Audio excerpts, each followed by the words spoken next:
Can you hear me okay? Okay.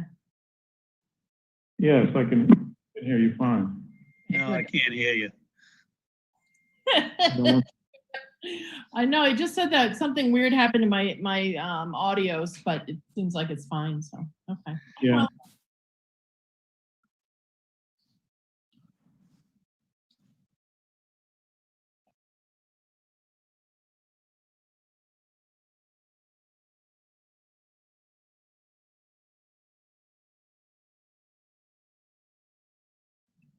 Colin, you good with your microphone now? No? Colleen, if you just plugged in your headphones, you might need to change the what mic it's using in Zoom. So if you go to the bottom left corner where the mute unmute button is, there's a little up arrow and it shows you which speakers and microphone it's using. So you might need to tell it to use the microphone in your headphones. Well, you're muted now, so.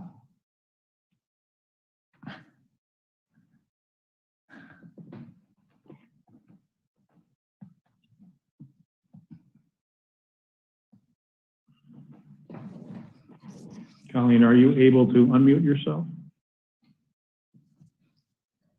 Yeah, she's unmuted, but we can't hear her. No. Can you hear us, Colleen? Okay. Were you able to see the microphone? And there's probably two options and you might need to switch it, or is there only one option? So try switching it and see if the mic will work then.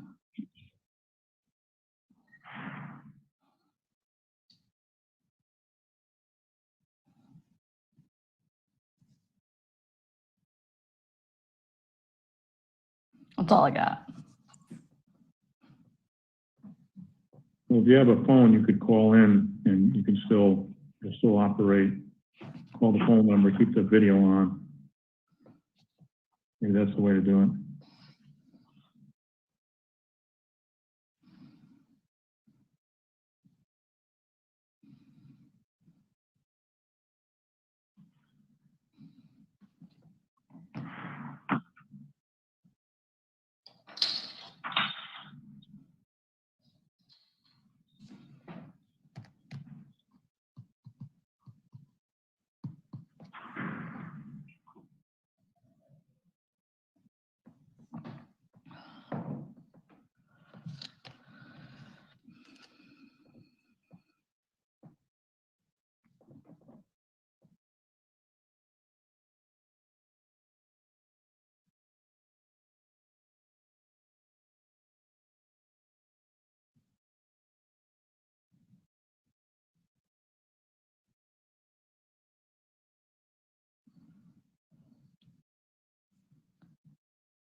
We'll just wait 2 more minutes for the others to join us and let Colleen see if she can work through her issues.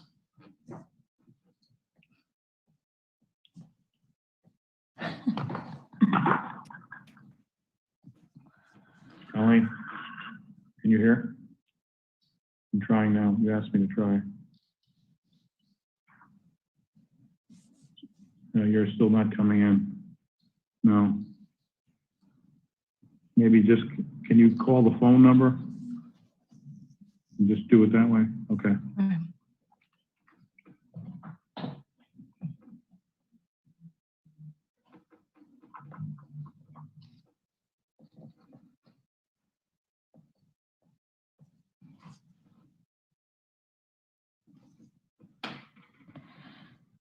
All right, Colleen, while you dial back in, we're gonna give the floor to Joe to give his update, and then hopefully by the time he's done, you'll be able to have called in. Sure. Thank you.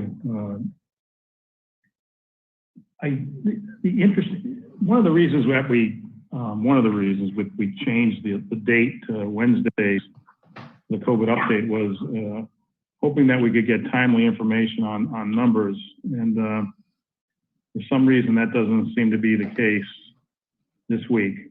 You have to dig pretty deep into the data to figure out that it looks like that in the last week between 8/23 and 8/29, we had an increase of 5 cases. That's not reflected in the running total numbers. It's not reflected in the percentage numbers. I'll confirm it tomorrow, but at least in one chart, it looks like we did have an increase in 5 cases over that period of time. I'm a little disappointed in the data and how it's being read, how it's being conveyed, but hopefully that bug will be worked out. And it could have changed in the last 5 minutes. I don't know. But the data is reflective of, I believe, 78 hospitalizations, or that's what's being reported. And, you know, a few cases in, not many in the ICU, but the hospitalization number continues to be probably, I guess, the most accurate number. And I'll try to this is because our 02840 data, our zip code data, is much less than what our running total was last week and what our running total would be this week, considering what I believe to be an increase in 5 cases. I was going to pivot and then, since a number of you had asked about the school reopening, and I'll just continue with a few other issues that I want to just go through. We continue to have the volunteers and put together a process to hand out masks, and been very successful. I've seen this number 4,000, and that's been iterated as the number of masks that we've handed out. That's not accurate. The volunteers have handed out probably over 6,500 masks since we began this program, which is very commendable. And I think successful. I like to think it's been successful. I did get another shipment of 4,000 masks just on, I believe it was on Friday. It was timely because we had run out of masks Friday afternoon, and so we had plenty for the weekend, and we have plenty going forward. I briefed you last week on the beaches. And I'll just iterate it again that we're gonna lose the lifeguards as of September 8th, I believe. We'll continue with the police details and the security at Regis Beach, and we'll continue to staff all the gates and manage the parking lots effectively as we've been managing them. There's been a number of topics. If Colleen's not ready, I can continue to go on here. She's not having any success,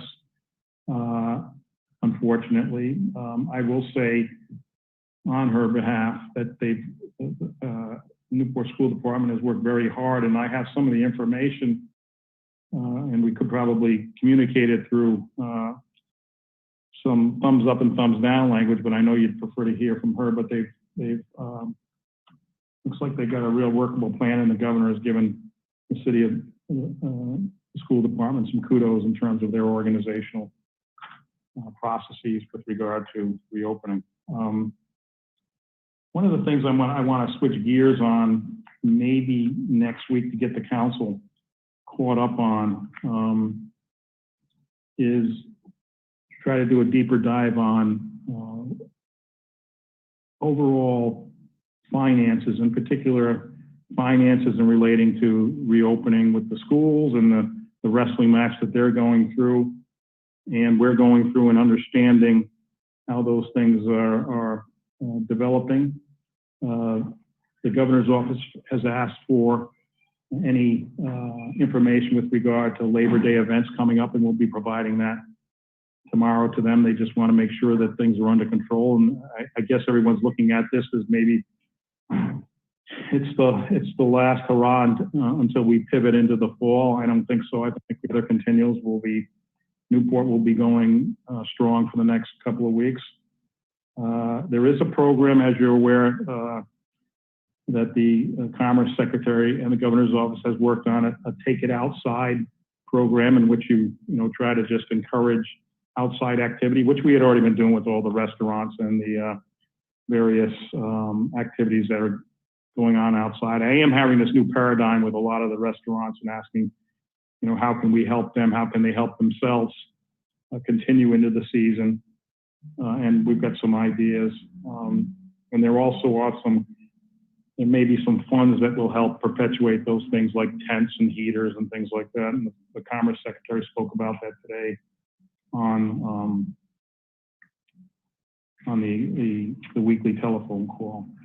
That's all I had planned to share with the council today. And I'm more than happy to entertain some questions. And we keep the questions going until Colleen can maybe get her, you give me a thumbs up, so you're ready to speak, Colleen?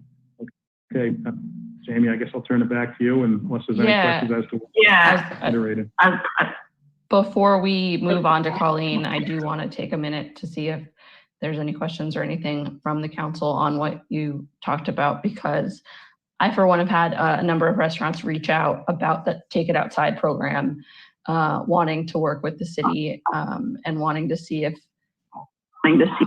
after Labor Day, we'd be more open to revisiting street closures in some areas, especially because they're looking at wanting to bring in heaters, and they want to be able to spread things out a little more because they kind of have like pods around the heaters. So I don't think we're going to work through it in this meeting, but I wanted to bring it up that I've gotten a few asks on that as well. Jamie, Sure. if I could just bounce off of Jamie, I want to reiterate the point, which is I think the businesses want to know, what are you going to allow us to do so we can make an investment? Right. They're not going to make a $10,000 investment in infrastructure if we're not going to let them do it. So there's that balance, and I hope we can, be very aggressive in working with them, but they need to know that to make that investment. Right, Yeah, and I think I'm done. I think we need to hear from them as to the specific ideas as well. I have some of my own ideas. I know I just spoke to Susan just before this Zoom call about things of that nature. I think we need to hear from them a little more specifically. There are some areas of the city that are easy to do. Broadway's easy. Pushing out Broadway's easy because we've talked about it before. For example, one way, maybe one way in, one way out, and it gives a bigger footprint. Some of these other places need to be nuanced a little bit more. But there are parking lots. We have Cardines. We have Topa Field. We have a lot of things that we can exploit to assist if the business community wishes us to assist them in any way that we can exploit. I think we've got the Gateway parking lot that's underutilized or will be underutilized in the fall. So I think we've got some legs to this. We just gotta organize it. right, and we need to be proactive in going to them and asking what they need, because I think that unless we kind of ask, we're not going to be able to get over that hurdle in a timely manner. So I think we ought to either through the Hospitality Association or the Chamber or whatever. Sure. And then I just got a text from Ray Gomes that he was trying to call in and that our call-in isn't working. So I just wanted to let Tom know to see if there was any issue there. Just tested it, and it does look like Zoom might be having some connectivity issues. I just checked it out, and it does look like there was a spike around 1 o'clock this afternoon. Might be related. I'm going to try a different number to see if it's just one of our 800 numbers or if it's all of them. Okay, thank you, Tom. Okay, so unless there is anything else from the council, I think that Colleen, if you're ready and most importantly able, then we can turn it over to you.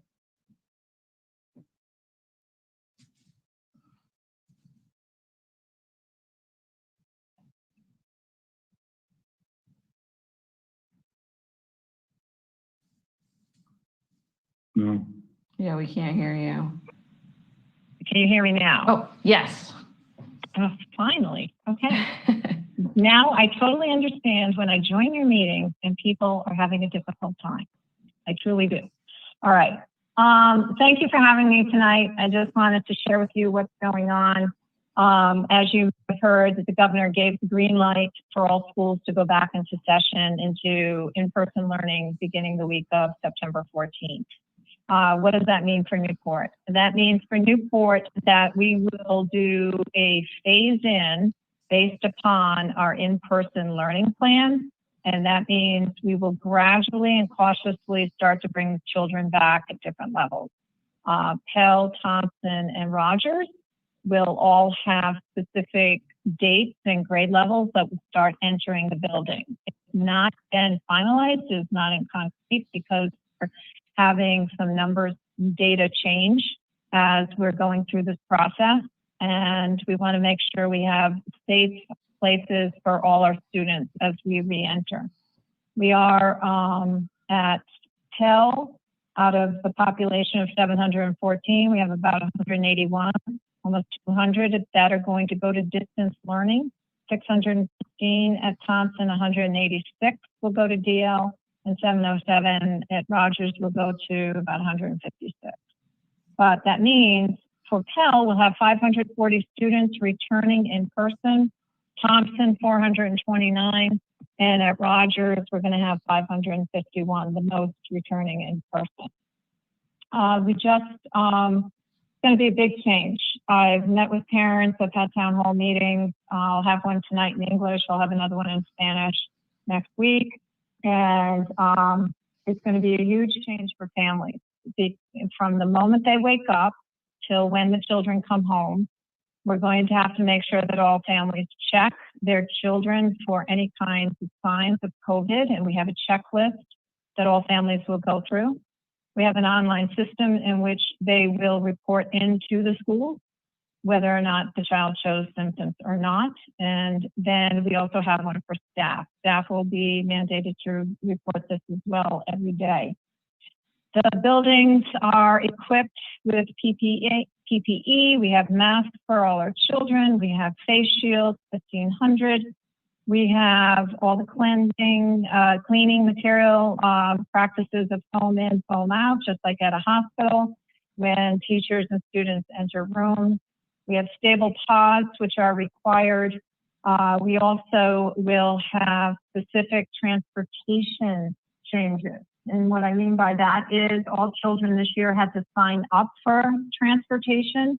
And then once they are assigned to a bus, they will be given a bus number and a specific seat. All seats will be labeled with numbers, and they will be socially distanced as provided by the CDC and RIDO guidelines. Food. I just got off the phone with the community partners. I've been meeting with them once a week just to kind of give them updates on where we are as a school. And as community partners, I'm going to say we can't be more prouder than our community partners that want to help our families and help our students during this time. They want to do it all the time, but it's just right now. And what we're doing in that way is ensuring to help safe places to learn and safe places to go before and after school. They're setting up programs to help ensure that we have something available to them.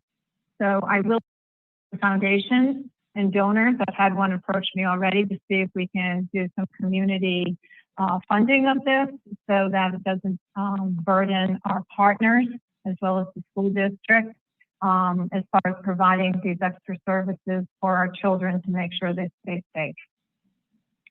For children that are in DL, when people ask me what are some of the concerns I have, one, they're in a safe place, and two, I'm sorry, Colleen. Colleen, yes. can I just jump in here? I think all of our phone lines are down, so we would have an access to the meeting issues.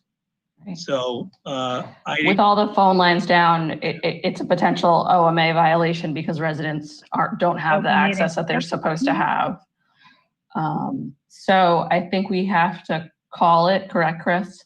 Yeah, I would call it at this point to be safe.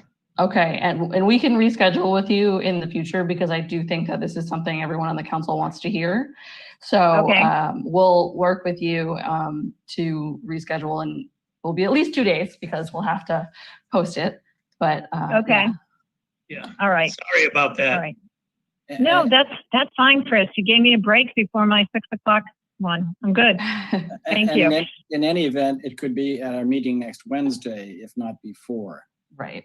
Yeah, there's potential for different times that we could make it work is when you're available, Colleen, because I'm sure you're not busy at all. I'm sure you're not busy at all. Sunday afternoon. But, all right. Thank you. And I hope your phones go back up. Go back up. Colleen, I'm All gonna right. call you in a minute. All right. All right. Bye-bye. All right. Thank you. Bye.